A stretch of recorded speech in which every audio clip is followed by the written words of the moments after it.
ராசி அன்பர்களே, மகர ராசி அன்பர்கள்லாம் தற்போது உடல் நலத்தினாலேயும் சில வருத்தத்தோடு இருப்பீங்க. மனதளவில் சின்ன சின்ன பதட்டத்தோடையும் சின்ன சின்ன ஒரு மாதிரி நெருக்கடிகளோடையும் சுற்றிட்டு இருக்கக்கூடிய ஒரு காலகட்டமாக இந்த காலகட்டங்களில் உங்களுக்கு அமைஞ்சிட்டு இருந்திருக்கும். மகர ராசி அப்படிங்கிறது ஒரு மிக வலுவான கட்டுப்பாடு மற்றும் பொறுப்புணர்வு கொண்ட ராசி அப்படின்னு சொல்லுவாங்க. ஒரு கட்டுப்பாட்டுக்குள்ளே இருக்கணும், ஒரு பொறுப்புணர்வோடு இருக்கணும் அப்படிங்கிறதுல ரொம்ப எச்சரிக்கையாக இருப்பீங்க. இந்த ராசிக்காரர்கள் வாழ்க்கையில் மெதுவாக முன்னேறினாலும் அவர்கள் அடையும் உயரம் ரொம்ப பெருசுங்க. அதுவும் இல்லாமல் நிலைத்திருக்கக்கூடிய ஒரு உயரமாக இருக்கும். இந்த ராசிக்காரர் தான் மற்றவங்களுக்கு இப்படி இருக்கணும் அப்படின்னு கற்றுக் கொடுக்கக்கூடிய அளவுக்கு ஒரு ராசிக்காரர்களாக இருப்பாங்க. இந்த ராசிக்காரர்களோட குணாதிசயங்கள் அப்படின்னு பார்க்கும்போது மகர ராசிக்காரர்கள் பொதுவாக மிகுந்த பொறுப்புணர்வு கொண்டவங்களாக இருப்பாங்க. ஒழுக்கம், கட்டுப்பாடு அப்படின்னு வாழ்க்கையில் முக்கியமான சில விஷயங்கள் அவங்க கையில் எப்பயுமே இருக்கும். எதையும் திட்டமிட்டு செய்வாங்க. அதாவது ஒரு விஷயத்தை செய்யணும், ஆனால் திட்டமிட்டு செய்யணும் அப்படிங்கிறதுல ரொம்ப எச்சரிக்கையாகவும் நிதானமாகவும் பண்ணக்கூடிய ஒரு ராசி அப்படின்னு சொல்லலாம். வெளிப்படையாக குளிர்ச்சியான தோன்றினாலும், அதாவது வெளிப்படையாக குளிர்ச்சியாக தோணுச்சு அப்படின்னாலும் உள்ளுக்குள்ளே ஆழமான உணர்ச்சி வந்து உங்களுக்கு இருக்கும். ஏதாவது ஒரு சின்ன விஷயம்னா கூட அதை ரொம்ப ஒரு டீப்பாக செக் பண்ணி பார்த்துருவீங்க. வெளியே அது பெருசாக காட்டிக்கல அப்படின்னாலும் அதனால் உள்ள ரொம்ப டீப்பாக செக் பண்ணி பார்த்துருவீங்க. அமைதியாக போராடக்கூடிய வீரர்கள், பெரிய ரிஸ்க் எடுக்க மாட்டாங்க. வெளிப்படையாக தெரிஞ்சு தான் ஃபேமஸ் ஆகணும் அப்படின்னு இவங்க நினைக்கவே மாட்டாங்க. இவர்களோட சிரிப்பு, இவங்களுக்கு வந்து இவங்க ஃபேஸ் வந்து சிரித்து இவங்களை பார்த்தது ரொம்ப அதிகமாக தான் இருக்காது. இவன் சிரிச்சுன்னா அதிகமாக பார்த்ததில்லை. இவன் எப்படி சிரிப்பான் அப்படின்னு யாராவது திங்க் பண்ணால் கூட அவ்வளோ சீக்கிரம் அவங்க சிரித்த ஃபேஸ் வந்து எங்கள் மைண்டுக்கு வராது. அந்த மாதிரி தான் இருக்கக்கூடிய ஒரு ராசி. ஆனால் நம்பிக்கை கொடுத்துட்டீங்க அப்படின்னா வாழ்நாள் முழுவதும் நின்று பேசுவீங்க. எப்படி சொல்கிறது, ஏதாவது ஒரு விஷயங்களுக்கு நீங்கள் வந்து நம்பி கொடுத்துட்டீங்க அப்படின்னா கூட இருக்கணும், அவ்வளோ தைரியமாக செயல்படும். அதுவும் நீங்கள் நம்பி கொடுத்துட்டீங்க அப்படின்னா உங்களுக்கு பெரிய ஒரு பெரிய தூண் பக்கத்தில் இருக்கிற மாதிரி அவங்க வந்து நினைப்பாங்க. வாழ்நாள் முழுவதும் நின்று அப்படியே ஒரு இடத்துல உங்களோட சப்போர்ட் இருந்துச்சு அப்படின்னா நின்றுக்குவாங்க. உங்கள் பக்கத்தில் நின்று விடுவார்கள் அப்படின்னு சொல்லுவாங்கள்ல. உங்களை நம்பியே பல பேர் வந்து வாழலாம். அந்த மாதிரி ஒரு நபர்கள் நீங்கள். அதே போல் இந்த ராசிக்காரர்கள் துரோகத்தை சந்தித்த ராசிக்காரர்கள். உங்களோட லைஃப்பில் நீங்கள் ரொம்ப எதிர்பார்த்த ஒரு நபர், நீங்கள் வந்து இவன்லாம் இப்படி பண்ணுவானா அப்படின்னு நீங்கள் வந்து நினச்சிருக்க மாட்டீங்க. அந்த மாதிரி ஒரு ஆள் உங்களுக்கு வந்து பெரிய ஒரு ஆப்பாக வச்சுட்டு போயிடுவான். அது நட்பாக இருந்தாலும் சரி, காதலாக இருந்தாலும் சரி, திருமணமாக இருந்தாலும் சரி, உங்களோட குடும்ப லைஃபாக இருந்தாலும் சரி, பண விஷயமாக இருந்தாலும் சரி, நீங்கள் எதிர்பாராத ஒரு ஆள் ஒருத்தன் வச்சு செஞ்சுட்டு போயிருப்பான். தேர்ட் பர்சன்லாம் கிடையாது, அவன் இப்போ கூட இருந்தவனே தான். இது வந்து மகர ராசிக்கே உண்டான ஒரு மிகப்பெரிய ஒரு எப்படி சொல்கிறது, உண்மைத்தன்மைன்னு சொல்லுவாங்க பார்த்தீங்களா, அந்த மாதிரி. இந்த பண்பு நலன்கள் அப்படின்னு பார்க்கும்போது இந்த மகர ராசிக்கு இருக்கக்கூடிய பண்பு நலன்கள் வேறு யாருக்குமே இருக்காது. காரணம் என்ன தெரியுமா? நேர்மை அப்படின்னா அதுக்கு மறுபெயர் இந்த மகர ராசின்னு தான் சொல்லுவேன். என்ன சார் கிண்டல் அடிக்கிறீங்களா அப்படிம்பீங்க. உண்மையை சொல்லணும்னா இந்த மகர ராசிக்காரர்கள் உழைச்சி சாப்பிட்ற காசை தவிர வேறு எது வேண்டாம் அப்படின்னு ஓப்பனாக இருக்கக்கூடிய ஒரு ராசி. பணத்துக்கு எல்லோரும் ஆசைப்படுவாங்க தான், ஆனால் அந்த பணம் எப்படி வந்தால் தான் வரணும் அப்படிங்கிற மாதிரி நினைக்கக்கூடிய ராசிக்காரர்களில் இந்த மகர ராசிக்காரர்கள் ஒரு முக்கியமான ராசிக்காரர்கள். உழைப்பு, ஹார்ட் ஒர்க் ரொம்ப அதிகம். இதை பண்ணால் அதை கிடைக்கும் அப்படின்னா நீங்கள் அதை பண்ணிகிட்டே இருப்பீங்க. பொறுமை, மற்றவனை விட உங்கள்கிட்ட ஒரு ப்ளஸ் பாயிண்ட் ஏதாவது சொல்லு அப்படின்னா பொறுமை. அந்த பொறுமை தான் உங்களை வந்து மிகப்பெரிய ஒரு பேஷன்ஸுக்கு கொண்டு வருது. நண்பகத்தன்மை, உங்கள் மேலே ஈஸியாக நம்பிக்கை வந்துடும். இவன் இப்படி பண்ணுறவன் தான், இருந்தாலும் இந்த விஷயத்தை கொடுத்தீங்கன்னா அவன் சிறப்பாக பண்ணி கொடுப்பான் அப்படிங்கிற மாதிரி ஒரு நம்பகத்தன்மை. குடும்ப பொறுப்பு அதிகம் சார். இந்த மகர ராசிக்காரெல்லாம் பார்த்திங்கன்னா எங்களோட பெற்றோர்களுடைய, இவங்க ஒரு குறிப்பிட்ட ஏஜுக்கு வரும்போதெல்லாம் எங்களோட பெற்றோர்கள் ஒருத்தர் 2 பேரில் யாராவது ஒருத்தர் இதாக இருப்பாங்க. அப்படியே இல்லைனாலும் பெற்றோர்களோட சப்போர்ட் இல்லாமல் வளர்ந்த ஒரு நபர்களாக இருப்பாங்க. சுயம்பாக ஒருத்தன் வந்து உருவாகி வந்துட்டுருக்கான் அப்படிம்பாங்கள்ல, அப்படி இருக்கக்கூடிய நபர்கள் இந்த மகர ராசிக்காரர்கள் தான். சொன்னதை செய்து முடிக்கக்கூடிய நபர்களில் இவங்களோட மகர ராசி அப்படின்னாவே சொன்னதை செஞ்சு முடிச்சிருவாங்க. அதுதான் எங்களோட அடையாளம் அப்படின்னு சொல்லலாம். இந்த ராசிக்காரர்கள் சொன்னதை செய்து முடிப்பவர், சொன்னதை செஞ்சுட்டு தான் அடுத்த வேலையை பார்ப்பார். அப்படியே எய்ம் பண்ணிட்டே போவான். ஒரு வருஷம் வாங்கலை, அடுத்த வருஷம் வாங்கிடுவான் கவர்மெண்ட் வேலை. ஒரு வருஷம் வந்து வேலை செய்யலை, அடுத்த வருஷம் வந்து ஆட்டோமேட்டிக்காக அவன் பயங்கரமான பிஸ்னஸ் மேனாக வந்துட்டான், இப்போ லாபகரமான ஒரு தொழிலதிபராக வந்துட்டான். அந்த மாதிரி இந்த ராசியோ லக்கினமோ மகர லக்கினம்லாம் இருக்கிறவங்களாம் அந்த மாதிரி வந்துடுவாங்க. திடீர்னு பெரிய பிஸ்னஸ் மேனாக வந்துடுவாங்க. கடன்லாம் அடைச்சிட்டு ஒரு மிகப்பெரிய உயரத்தை தொடர அளவுக்கு, மிகப்பெரிய ஒரு ஊரே பெருமைப்படுற அளவுக்கு ஒரு பெரிய நபராக வந்து நிற்பாங்க. அதே போல் மற்றவர்கள்லாம் எப்படி பழகுவாங்க அப்படின்னு பார்த்தா முதல்ல டிஸ்டன்ஸ் மெயின்டைன் பண்ணுவாங்க. போய் அப்படியே சைலண்ட்டாக அப்படியே பேசுவாங்க. சொல்லுங்கள் சார், ஓகேங்க சார், சரிங்க சார் அப்படிம்பாங்க. நம்பிக்கை வந்துச்சு அப்படின்னா ரொம்ப ஓப்பன் ஆயிடுவாங்க. A to Z கம்ப்ளீட்டாக. இவன் என்ன பண்ணுறான், அவன் என்ன பண்ணான், அவன் மேலே நம்பிக்கை வந்துருச்சு, அதுக்கு என்ன, அவன் நம்பி பண்ணலாம், இதை பண்ணலாம், அவன் மேலே நம்பிக்கை இருக்குது பண்ணு, இந்த மாதிரி ஒரு நம்பிக்கை. பேசுவது குறைவாக இருந்தாலும் ஆக்ஷன் மூலம் கேர் காட்டுவாங்க. நான் இருக்கேன்டா அப்படின்னு சொல்கிறது ஒரு பக்கம், ஒரு ஆபத்தில் பக்கத்தில் வந்து நின்னாங்க பார்த்தீங்களா, அதுதான் ஒரு பெரிய விஷயம்.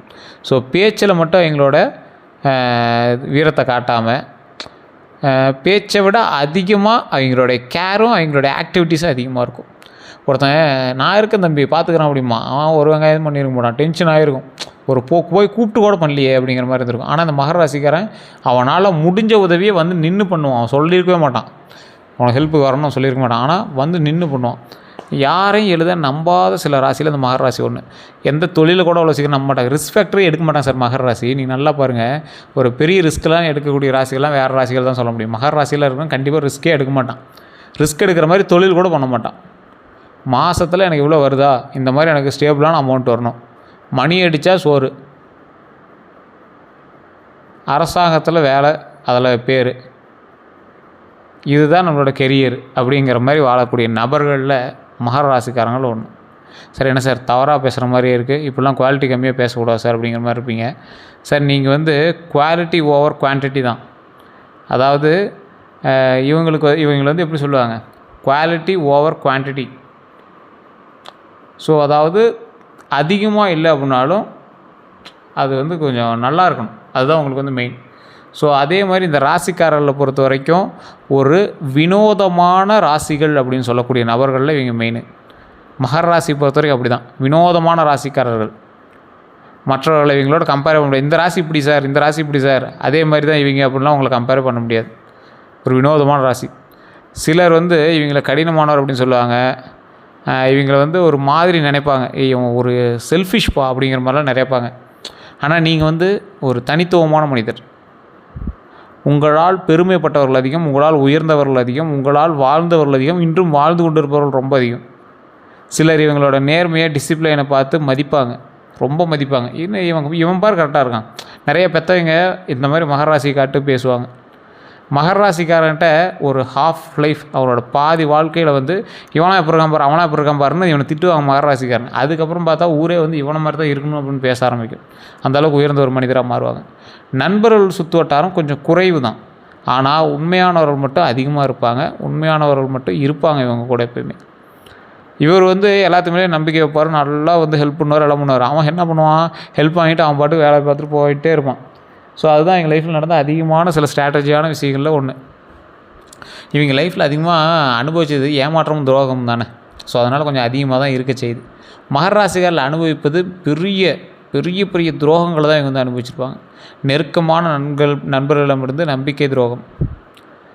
நீங்கள் ஒருத்தராவது இந்த லைஃப்பில் நம்பிக்கை துரோகத்தை நீங்கள் ஒரு டைமாவது நீங்கள் வந்து கண்ணார பார்த்துருப்பீங்க, காதால் கேட்டிருப்பீங்க. அது நெருக்கமான நண்பர்கள்ட்ட நீங்கள் வந்து கேட்டிருப்பீங்க. இது வந்து கண்டிப்பாக மகர ராசிக்கு நடந்திருக்கும். அதே போல் குடும்பத்தில் சம்டைம்ஸ் புரியாத நிலை இருக்கலாம். அதை வந்து நீங்கள் புரிஞ்சு அந்த இடத்துல அதிகமான வார்த்தைகளை விடாமல் கொஞ்சம் நிதானமாக போனீங்க அப்படின்னா சக்ஸஸ் உண்டு. இருந்தாலும் புரியாத நிலை உங்கள் மீது கொஞ்சம் அதிகமாகவே இருக்கும். குடும்பத்தில் காதலில் லேஸ் சக்ஸஸ்ஸு இல்லைனா ஹார்ட் பிரேக் அளவுக்கு நீங்கள் வந்து போயிருப்பீங்க. வேலை இடத்துல கிரெடிட் ஸ்டீலிங், அதாவது நீங்கள் உங்கள் உழைப்புக்கு வேறு எவனோ ஒருத்தர் கிரெடிட் வாங்கிட்டு போயிடுவான். இதெல்லாம் நிறைய நடந்திருக்கு.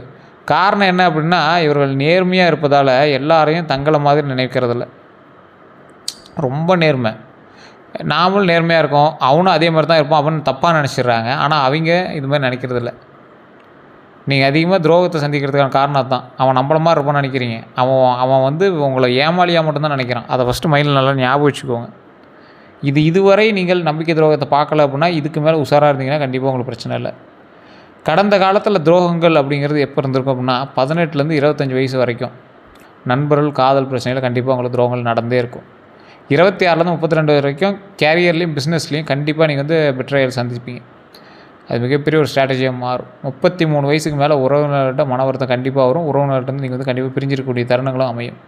ஆனால் ஒவ்வொரு துரோகமும் இவங்களை வந்து மிகவும் வலுவானவர்களாக மாற்றும். மிகப்பெரிய ஒரு பில்டிங்கோட பேஸ்மெண்ட் போடுறாங்களா, அந்த மாதிரி பேஸ்மெண்ட்டோடு நீங்கள் வந்து அப்படி டாப்பாக மேலே ஏறிட்டே வருவீங்க. கவலையே பட தேவையில்ல, பயப்படவே தேவையில்ல. அந்தளவுக்கு ஒரு மிகப்பெரிய ஒரு நபராக நீங்கள் வந்து உருவெடுக்கிறதுக்கு இந்த துரோகங்களும் உங்கள் மீது சாட்டப்பட்ட வீண் பழிகளும் ஏமாற்றங்களும் உதவுகிறது. அடுத்த 15 நாட்கள் எப்படி சார் இருக்க போகுது? ஏதாவது ப்ளஸ் பாயிண்ட் இருக்கா, நல்லது இருக்குதா, எதில் கவனமாக இருக்கணும் அப்படின்னு கேட்டால், வேலை பிஸ்னஸில் புதிய வாய்ப்பு உண்டு. பண வரவு சிறிது கொஞ்சம் அதிகரிக்கக்கூடிய ஒரு தருணமாக அமையும். பழைய பிரச்சனைக்கு தீர்வு கிடைக்கும். இது 3மே வந்து நடக்கக்கூடிய ஒரு தருணமாக அமையுதுங்க. வேலை பிஸ்னஸில் புதிய வாய்ப்பு அப்படிங்கிறது எந்த அளவுக்கு இருக்குது? மிகப்பெரிய ஒரு வேலை வாய்ப்பு உங்களுக்கு கண்டிப்பாக கிடைக்குது. பண வரவு சிறிது அதிகரிக்கக்கூடிய ஒரு தருணமாகவும் அமையுது. பழைய பிரச்சனைக்கு கண்டிப்பாக தீர்வு உண்டு. அதனால் நீங்கள் கவலைப்படவே தேவையில்ல, சக்ஸஸ் கண்டிப்பாக உண்டு. கவனமாக இருக்க வேண்டிய விஷயங்கள் என்னென்னா, அன்னெசரி ஆர்கியூமெண்ட்ஸை அவாய்ட் பண்ணுங்கள். அன்னெசரியாக ஆர்கியூமெண்ட்ஸ் இருந்துச்சு அப்படின்னா தயவுசெய்து அவாய்ட் பண்ணிக்கோங்க. ஹெல்த்தில் எஸ்பெஷலி ஸ்ட்ரெஸ்ஸு, ஸ்லீப்பு இதெல்லாம் கவனிக்கணும். இந்த ராசிக்காரர்கள் இந்த ஹெல்த் விஷயத்தில் கொஞ்சம் கவனமாக இருந்தீங்க அப்படின்னா ரொம்ப நல்லது. மகர ராசிக்காரர்கள் ஹெல்த் விஷயத்தில் ப்ளட் செக்கப் பண்ணிக்கோங்க. எல்டிஎல், ட்ரைக்ளிசரால், கொழுப்பு சத்துலாம் எப்படி இருக்குதுன்னு பார்த்துக்கோங்க. நடங்க. மகர ராசிக்காரர்கள் தயவுசெய்து போய்ட்டு ப்ளட் டெஸ்ட் பண்ணி அந்த லிப்பிட் ப்ரொஃபைல்னு சொல்லுவாங்க, கொழுப்பு சத்துக்கள் அதெல்லாம் செக் பண்ணுங்கள். கண்டிப்பாக அந்த டைம் உங்களுக்கு நீங்கள் ஷாக் ஆகிற அளவுக்கு இருக்கும். கொஞ்சம் அதுக்கு தகுந்த மாதிரி உடற்பயிற்சி வேணும். க்ளோஸ் ஃப்ரெண்ட்ஸ் சர்க்கிளில் மிஸ் அண்டர்ஸ்டாண்டிங் வரதுக்கான வாய்ப்புகள் கொஞ்சம் அதிகமாகவே இருக்குது. இந்த 15 நாட்களில் நீங்கள் சும்மா இருந்தால் கூட நல்ல விஷயங்கள் வரும். அந்த அளவுக்கு நீங்கள் எச்சரிக்கையாகவும் நிதானமாகவும் இருந்தே ஆகணும். சில விஷயங்களில் கவனமாக இருக்கணுங்கிறது முன்னாடி சொல்லிட்டேன். உடல் ஆரோக்கியத்தில் ரொம்ப ரொம்ப ரொம்ப ரொம்ப கவனமாக இருக்க வேண்டிய நேரம். அதே போல் 2026 பிறந்துச்சு. நிறைய பேர் நல்லாயிருக்குன்னு சொன்னான். நிறைய சேனல்களில், நிறைய வீடியோக்களில், நிறைய ஜோதிடர்கள் சொன்னாங்க. ஆனால் ஒன்றும் பெருசாக தெரியல சார் அப்படின்னா, ஸ்லோ பட் ஸ்டெடி க்ரோத்துன்னு நான் முன்னாடியே சொன்னது தான். இந்த மகர ராசிக்காரர்களுக்கு தற்போதைய நிலைமையில் கெரியரில் புது டைரக்ஷன், புதிய ஒரு வாய்ப்பு பிறகுது. அந்த புதிய வாய்ப்பினால் சில விஷயங்கள் வந்து உருவாகும். அதாவது ஒரு 6-7 வருஷமாக நீங்கள் ஒரு தொழில் பண்ணிகிட்ருப்பீங்க. இப்போ ஒரு புதிய தொழிலுக்கு ட்ரை பண்ணியிருப்பீங்க. அந்த தொழில் தான் உங்களோட லைஃப்பில் மிகப்பெரிய ஒரு சக்ஸஸ் கொடுக்க போகுது அப்படின்னு உங்களுக்கு தெரியாது. நிலையான ஒரு வருமானம் ஸ்லோவாக தான் இருக்கும், பட் ஆனால் ஸ்டெடியான க்ரோத்து. இப்போ நீங்கள் முன்னும் பின்னசமாக சம்பாரிச்சிட்டு இருக்கீங்க. அது வருது, வரல, வரும், எனக்காவது வரும், நல்ல லாபம் தரும், மற்ற நாட்களெல்லாம் டேலி பண்ணி விட்டுரும் அப்படிங்கிற மாதிரி தான் இருந்தீங்க. இனிமேல் நிலையான ஒரு வருமானமாக தான் பரவாயில்லையா இருக்கும்ல, அந்த மாதிரி ஒரு புதிய டைரக்ஷன் வந்து உங்களுக்கு கிடைக்குதுங்க. வீடு, ப்ராப்பர்ட்டி விஷயங்களில் முன்னேற்றம் உண்டு. மனதில் கிளாரிட்டி வரும். டிலேடு சக்ஸஸ் பட் பர்மனன்ட் சக்ஸஸ்ன்னு சொல்லுவாங்கள்ல, அந்த மாதிரி ஒரு காலம் தான். அதனால் நீங்கள் கவலைப்பட தேவையில்ல, பயப்பட தேவையில்ல. 2026 ஒரு முக்கியமான நெருக்கடிகள்னு உங்களுக்கு இருக்கும். அது இன்னும் ஒரு 6 மாதம் 4-5 மாதம் தான் இருக்குது 2026 முடியறதுக்கே. ஸோ அதில் முதல் நெருக்கடி இப்போ தான் நடந்துகிட்ருக்கு உங்களுக்கு. மிட் இயர்னால் என்னது? இந்த ஏப்ரல், மே, ஜூன், ஜூலை இந்த 4 மாதங்கள் இருக்குல்ல, இதுதான் மிட் இயர் அப்படின்னு சொல்லுவாங்க. அதிலேருந்து அந்த ஜூலை, ஆகஸ்ட், செப்டம்பர் வரைக்குமே கொஞ்சம் பார்த்து தான் இருக்கணும். ஸோ அந்த மாதிரி காலகட்டத்தில் நீங்கள் பண நெருக்கடி தான் அதிகமாக சந்திப்பீங்க. அந்த இடத்துல கொஞ்சம் எச்சரிக்கையாகவும் நிதானமாக இருக்கணும். அது உண்மையான மட்டும் மறக்காமல் கமெண்ட் செக்ஷனில் பதிவிடுங்க. மற்றபடி நீங்கள் ஒன்றும் பெருசாலாம் சொல்லிக்க தேவையில்லை. இப்போ நான் சொன்ன விஷயங்கள் உங்களுக்கு நடந்ததா அப்படின்னு மட்டும் மறக்காமல் சொல்லுங்கள். வேலை இடத்துல காம்படிஷன் அதிகமாக இருக்கக்கூடிய நேரம். நெருங்கியவர்கள்ட்ட மிஸ் அண்டர்ஸ்டாண்டிங் கண்டிப்பாக உண்டு. இந்த டைம் வந்து உங்களுக்கு மிஸ் அண்டர்ஸ்டாண்டிங் ஆகும். கொஞ்சம் பார்த்து நிதானமாக இருந்துக்கோங்க. மன அழுத்தம் அதிகரிக்கக்கூடிய ஒரு காலகட்டங்க. அதனால் கொஞ்சம் எச்சரிக்கையாக இருக்காங்க. ஆனால் இது எல்லாமே டெம்பரரி ஃபேஸ் தாங்கிறது மைண்டில் ஞாபகம் வச்சுக்கோங்க. அப்புறம் சரியாயிடும். பெரிய பெரிய விஷயங்கள்லாம் ஒன்றும் இருக்காது.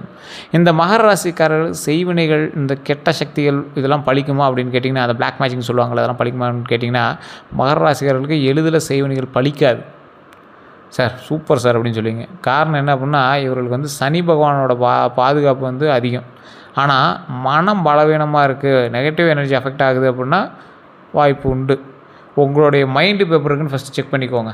சனியினுடைய பார்வை வந்து உங்களுக்கு கம்மியாக இருக்கும் பட்சத்தில் உங்களை யாராவது அப்படி செய்வினையோ இல்லை கெட்ட சக்திகளை வந்து பயன்படுத்தி உங்களை தாக்கிறதுக்கு நினைக்கிறாங்களோ, இல்லை கெட்ட எண்ணங்களோடு உங்களை நெருங்கினாலும் அந்த ஆறா வந்து உங்களை பாதிக்கிறதுக்கான வாய்ப்புகள் இருக்கும்.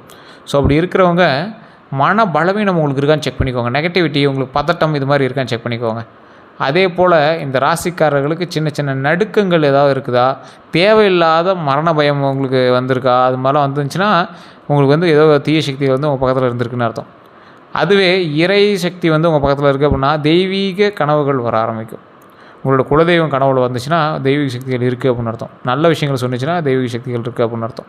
இதெல்லாம் எப்படி சார் தெரிஞ்சுக்கிறது அப்படின்னா, உங்களுடைய பிறந்த தேதி, பிறந்த நேரம், பிறந்த ஊர் தெரிஞ்சுது அப்படின்னா போதும். இந்த ஜாதகத்துக்கு இது அமையுமா அமையாதா அப்படிங்கிறது கிளாரிட்டியாக சொல்லிடுவாங்க. கீழே ஒரு நம்பர் கொடுத்துருக்கேன், நீங்கள் வேணும்னா மட்டும் கால் பண்ணிக்கோங்க. இது வந்து ஒரு ப்ரொமோஷனாக நீங்கள் எடுத்துட்டாலும் பரவாயில்ல தான். ஸோ கீழே இருக்கக்கூடிய நம்பர் எப்படி இருக்குது அப்படின்னா, ஒரு விவிஐபி ஜோதிடரோட நம்பர். 200 ஜோதிடர்களுக்கு ஆசானவர். இப்போ சமீபத்தில் ஒரு பெரிய அரசியல் தலைவர், நடிகர், இந்த மாதிரி நிறைய பேர்களுக்கு வந்து ஜோதிடம் பார்க்கக்கூடிய ஒரு நபராக இருக்கார். ரொம்ப ஃபேமஸானவர். நிறைய மிகப்பெரிய சில விஷயங்கள்லாம் பண்ணி சக்ஸஸ் ஆகி டிவி சேனல்லாம் வந்த அளவுக்கு நிறைய பேர் சொன்ன ப்ரிடிக்ஷன்லாம் சக்ஸஸ் ஆகி வந்தது. ஸோ உங்களுக்கு வேணும் அப்படின்னா நீங்கள் வந்து ஜஸ்ட் கால் பண்ணுங்கள். 5 லாங்குவேஜில் ஜோதிடம் பார்க்கக்கூடிய நபர். 5 லாங்குவேஜில் வசியம் சம்மந்தப்பட்டது, பிளாக் மேஜிக் சம்மந்தப்பட்ட எல்லா விஷயத்துலையும் பூந்து விளையாடுவார். அந்த மாதிரி ஒரு நபர். உங்களுக்கு வேணும் அப்படின்னா ஜஸ்ட் நீங்கள் வந்து கால் பண்ணி தெரிஞ்சுக்கோங்க. நெகட்டிவ் எனர்ஜி உங்கள் பக்கத்தில் இருக்கா இல்லையாங்கிறத கூட ஈஸியாக கண்டுபிடிச்சி சொல்லக்கூடிய அளவுக்கு ஒரு பெரிய நபர். ஃபீஸுமே அந்தளவுக்கு தான் இருக்கும். அப்பாயின்மெண்ட் பேசிஸில் மட்டும்தான் பார்ப்பார். அப்பாயின்மெண்ட் எடுத்து தான் நீங்கள் வந்து பார்க்க முடியும். அதை நான் முன்னாடி தெளிவாக சொல்லிடுறேன். அதையுமே நான் முன்னாடி சொல்லி தான் அனுப்புகிறோம். நீங்கள் வேணும் அப்படிங்கன்னா மட்டும் பயன்படுத்திக்கோங்க. ஸோ ஏன்னா நிறைய விஐபிஸ் வந்து வெயிட் பண்ணி தான் பார்க்க வேண்டிய கட்டாயத்தில் இருக்காங்க. ஸோ அந்த மாதிரி நீங்கள் அப்பாயின்மெண்ட் வாங்கிட்டு தான் நீங்கள் வந்து பார்க்க முடியும். வெளிநாட்டில் இருக்கீங்களா இருந்தாலும் சரி, யாராக இருந்தாலும் சரி, ஃபோன் மூலமாகவே நீங்கள் வந்து உங்களுடைய ப்ராப்ளத்தை சொல்லி சால்வ் பண்ணிக்கலாம். இதுக்கு முக்கியமான ஒரு பாதுகாப்பு நான் முன்னாடி சொன்னேன்ல, அதுக்கு முக்கியமான பாதுகாப்பு என்ன தெரியுமா? சனிக்கிழமைகளில் தீபம் ஏற்றி வழிபடுங்க, ரொம்ப நல்லது. எண்ணெய் விளக்கு ரொம்ப நல்லது. அன்னதானம் கொடுத்தா இன்னும் ரொம்ப ரொம்ப நல்லது. சரி சார், முக்கியமான சில விஷயங்களை மட்டும் சொல்லிடலாமா? ஸோ அடுத்து நீங்கள் என்ன செய்யணும் அப்படிங்கிறத நான் சொல்கிறேன், கேட்டுக்கோங்க. மன வலிமை அதிகமாக ஆகணும், அதை ஃபஸ்ட்டு மைண்டில் ஞாபகம் வச்சுக்கணுங்க. ஓவர் திங்கிங் கண்டிப்பாக குறைக்கணும். மெடிடேஷன் கண்டிப்பாக பண்ணணும். சைலன்ஸ் ப்ராக்டிஸ் வந்து கண்டிப்பாக வேணுங்க. கெரியரில் புதிய ஸ்கில் கற்றுக்காங்க. ரிஸ்க் எடுப்பது சரிதான், பட் கால்குலேட்டர் ரிஸ்க்கை கண்டிப்பாக எடுங்க. ரிலேஷன்ஷிப்பில் எல்லாரையும் நம்ப வேண்டாம், பவுண்ட்ரிஸை செட் பண்ணுங்கள். ஃபினான்ஸில் அன்னெசரி எக்ஸ்பென்சஸ் அவாய்ட் பண்ணுங்கள். சேவிங்ஸ் முக்கியம், அதனால் சேவிங்ஸில் கொஞ்சம் அதிக கவனத்தை செலுத்துங்க. முக்கிய ஆலோசனை என்ன அப்படின்னா, மகர ராசிக்காரர்களுக்கு வாழ்க்கை எப்போதுமே வந்து லேட் சக்ஸஸ் ஸ்டோரி தான். ஆரம்பத்தில் கஷ்டம், நடுவில் போராட்டம், முடிவில் தான் பெரிய வெற்றி. ஸோ அதனால் நீங்கள் தோற்று போகலை, ஸ்லோவாக வெற்றி ஆகுறீங்க. அதை மட்டும் மைண்டில் ஞாபகம் வச்சுக்கோங்க. மகர ராசிக்காரர்களுக்கு இதை புரிய வைக்கிறது ஒரு பெரிய விஷயமா இருக்கும். இறுதியாக உங்களுக்கு மகர ராசிக்காரர் அப்படிங்கிறவங்க தாங்கும் சக்தி அப்படின்னு சொல்லுவாங்க, சுமக்கும் பொறுப்பு, இறுதியில் வெற்றி, இது எல்லாமே உங்களுக்கு உண்டு. இப்போ நீங்கள் வந்து எங்கே இருந்தாலும் 5 ஆண்டுகள் கழித்து நீங்கள் வந்து வேறு லெவலில் இருக்க போகிறீங்க. ஸோ அதனால் நீங்கள் வந்து கவலைப்பட தேவையில்ல, பயப்பட தேவையில்ல. அதனால் கொஞ்சம் பொறுமையாகவும் நிதானமாகவும் செயல்பட்டிங்கன்னா வெற்றி நிச்சயம். நிறைய பேருக்கு சொல்கிறது இதுதான். நீங்கள் ஃப்ரீ டைமில் கீழே இருக்கக்கூடிய நம்பருக்கு ஃபோன் பண்ணி பேசுங்க. இல்லை வாட்ஸ்அப் மூலமாக தொடர்பு கொண்டா இருந்தாலும் வெளிநாட்டில் இருக்கீங்க தொடர்பு கொள்ளலாம். அப்பாயின்மெண்ட் பேசிஸில் மட்டும் தான் ஜோதிடம் பார்ப்பாங்க. இந்த ராசிக்காரர்கள், மகர ராசிக்காரர்கள் திருப்பதி ஏழுமலையான் வழிபாடு பண்ணிங்க அப்படின்னா ரொம்ப நல்லது. கண்டிப்பாக அந்த டைம் வழிபாடு பண்ணிவிட்டு வாங்க. இன்னொரு ப்ளஸ் பாயிண்ட் என்ன அப்படின்னா, இந்த ராசிக்காரர்கள் தயவு செய்து ஒரு 10 பேருக்காவது அன்னதானம் பண்ணுங்கள், ரொம்ப நல்லது. ஸோ இதுதான் வந்து இப்போ நம்ம சொல்லக்கூடியது. அடுத்த 12 நாட்கள் உங்களுக்கு எப்படி இருக்க போகுது அப்படின்னு தெளிவாக நான் அடுத்த வீடியோக்களை சொல்கிறேன். இதுவரை நம்ம சேனலை ஃபாலோ பண்ணாமல் தான் ஃபாலோ பண்ணிக்கோங்க. நம்ம சேனலை சப்ஸ்கிரைப் பண்ணாமல் தான் சப்ஸ்கிரைப் பண்ணி பக்கத்தில் பெல் பட்டனை ப்ரெஸ் பண்ணி அதில் ஆல் அப்படிங்கிறத கிளிக் பண்ணிக்கோங்க. எல்லாருக்கும் நன்றி நண்பர்களே.